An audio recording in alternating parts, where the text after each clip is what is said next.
تو صرف 12 سال میں وہ اتنا ہمارے وجود میں پینیٹریٹ کر گیا ہے کہ ہم اس کے بغیر زندگی کو دیکھنے کی صلاحیت ہی سے محروم ہو گئے. تو شاعری جو ہے وہ ہمارے وجود کی جو ایک میلوڈی ہے وہ اس کو قائم کرتی ہے. ہم جتنا شاعری سے جڑتے ہیں گویا ہم اپنے وجود کی نغمگیت سے جڑتے ہیں. اور یہ صوت تو وہ ہے، صوت کوئی معمولی چیز تھوڑی ہے، اس صوت سے تو کائنات بنی ہے نا. وہ جو بگ بینگ تھیوری والے آئے ہیں وہ بھی تو اس بینگ کی بات کرتے ہیں اور ہم ان کی بات کرتے ہیں، دونوں اسباب ہیں.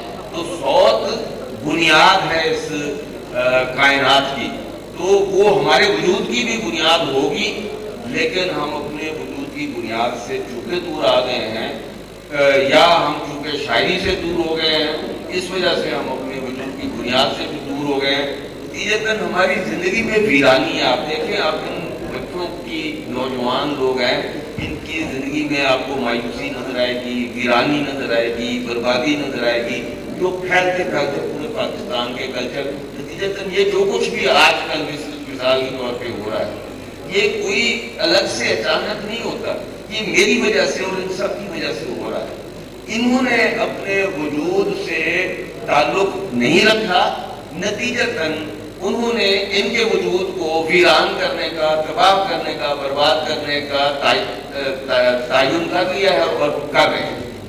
تو یہ اتنی سی بات نہیں ہوتی کہ ہم شاعری نہیں پڑھتے، یہ اتنی سی بات نہیں ہوتی. ٹی ایس ایلیٹ نے کہا تھا کہ اگر کوئی مجھے یہ کہے کہ فلاں ملک کی انڈسٹری تباہ و برباد ہو گئی تو میں کہوں گا کہ یہ کوئی بڑی بات نہیں ہے، اس لیے کہ قوموں کی قومیں انڈسٹری لگاتی بھی ہیں، خرابی ہوتی ہیں، بربادی ہوتی ہیں اور پھر بنا دیتی ہیں. لیکن اگر کوئی مجھے یہ کہے کہ کسی ملک میں شاعری اور ادب تخلیق ہونا بند ہو گئے تو میں بہت پریشان ہوں گا، کیونکہ اس کا مطلب ہے اس قوم کے تخلیقی سوتے خشک ہو گئے ہیں. صرف شاعری تخلیق کرنے کا مطلب وہ قومیں جو فزکس تخلیق کرتی ہیں، جو کیمسٹری تخلیق کرتی ہیں، جو بایولوجی تخلیق کرتی ہیں، وہی قومیں ہوتی ہیں جو ادب بھی تخلیق کرتی ہیں. مسلمانوں نے شاعری کی ایک بہت بڑی روایت دنیا کو دی ہے. یہ وہی زمانہ تھا جب مسلمان دنیا کو علم کی بھی بہت بڑی روایت دے رہے تھے. اب نہ ہمارے پاس شاعری ہے، نہ ہمارے پاس کوئی اور ہے. آپ نے بالکل بجا فرمایا. منڈی کی معیشت ہوا کرتی تھی، اب منڈی کی ثقافت ہے، اب منڈی کی تہذیب ہے، اب منڈی کا علم ہے، اب منڈی میں ہنر ہے. تو ہر چیز منڈی سے وابستہ ہو گئی ہے. اور یہ بڑی خوبصورت بات آپ نے کہی کہ ہم اپنے وجود کی نغمگی سے محروم ہوتے جا رہے ہیں. اسی سے ایک سوال میرے ذہن میں آتا ہے کہ ایک صنف ہے اردو شاعری میں، نثری نظم. پچھلے 70 سال سے وہ اردو شاعری کا حصہ بننے کی کوشش کر رہی ہے، مگر ابھی تک پوری طرح سے بن نہیں پائی. حالانکہ بہت اچھی نثری نظم کہی جا رہی ہے، بڑے شعراء بھی اس طرف متوجہ ہو رہے ہیں، لیکن ابھی تک اہل علم و ادب کا ایک طبقہ اسے اس صنف تسلیم کرنے پر آمادہ نہیں ہے.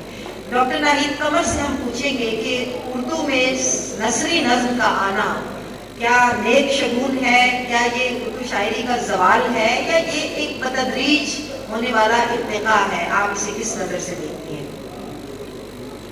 ڈاکٹر صاحب، میں تو نثری نظم کو نظم کے تخلیقی ارتقاء کا ایک مرحلہ سمجھتی ہوں، اور جہاں تک اس کے قبولیت کا سوال ہے تو میرے خیال ہے کہ سوال بھی اب پرانا ہو گیا ہے. رہی یہ بات کہ یہ ہماری شاعری کا زوال ہے، اس کو کس طرح سے دیکھا جا سکتا ہے. شاید نثری نظم کو کوئی راشد، کوئی مجید امجد یا فیض اب تک نہیں ملا. اس وجہ سے اس صنف کے حوالے سے قارئین میں یا عوام میں اس طرح کی قبولیت نظر نہیں آتی. لیکن جہاں تک اظہار خیال کی بات ہے تو ہمارے تقریباً ہر قابل ذکر شاعر نے اس کو اپنا وسیلہ اظہار بنایا ہے. اور غالب نے تو بہت پہلے کہہ دیا تھا کہ نالا پابندی نئے نہیں ہے، تو یہ نثری نظم اسی زمرے میں آتی ہے. اور میں سمجھتی ہوں کہ اس کو اس طرح سے بھی دیکھا جا سکتا ہے کہ شاعری کو صرف اوزان شاعری نہیں بناتے، یہ سینسبلٹی ہوتی ہے بنیادی طور پر.